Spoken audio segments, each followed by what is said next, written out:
America में काम करने वाले भारतीयों को उनके जीवन का सबसे बड़ा झटका लगा है, लेकिन ये भारत के लिए बहुत अच्छा हो सकता है और मैं आपको बताऊंगा कि वास्तव में क्या हो रहा है। तो कल राष्ट्रपति ट्रंप ने उल्लेख किया कि H-1B वीजा पर विदेशी कर्मचारियों को नियुक्त करने वाली किसी भी अमेरिकी कंपनी रूप में अमेरिकी सरकार को हर साल $1000 का भुगतान करना होगा शुल्क के,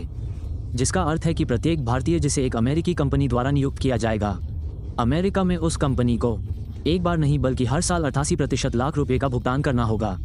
अब इसका मतलब है कि व्यवहारिक रूप से अमेरिका में काम करने वाले सभी भारतीय जो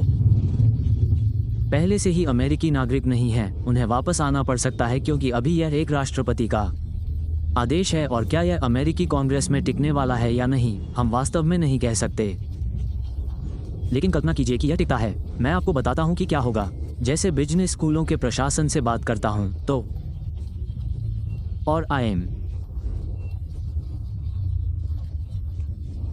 इन कॉलेजों में MBA प्रोग्राम के लिए जिस तरह के आवेदक आ रहे हैं वो बिल्कुल अभूतपूर्व है, क्योंकि आप जानते हैं कि 35% भारतीय जो बेहतर MBA की तलाश में हर साल अमेरिका में आवेदन करते थे, अब आवेदन नहीं कर रहे हैं और ये सभी लोग अब भारत में पढ़ाई कर रहे हैं। इसी तरह अब दुनिया की सबसे अच्छी प्रतिभाएं भारत वापस आने वाली हैं, क्योंकि कंपनियां उन्हें अमेरिका में नहीं रखना चाहेंगी और अगले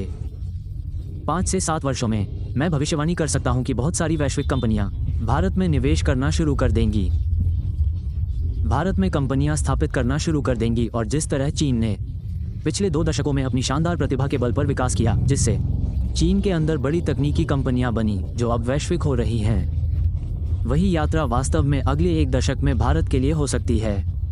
क्योंकि 71% H-1B आवेदक वास्तव में यहां आ चुके हैं और केवल 12% चीनी हैं। यही कारण है कि हालांकि यह उन लोगों के लिए वास्तव में दर्दनाक है जिनके परिवार के सदस्य अभी अमेरिका में काम कर रहे हैं। अल्पविराम दीर्घावधि में ये हमारे देश भारत के लिए एक शानदार सुनहरा अवसर हो सकता है।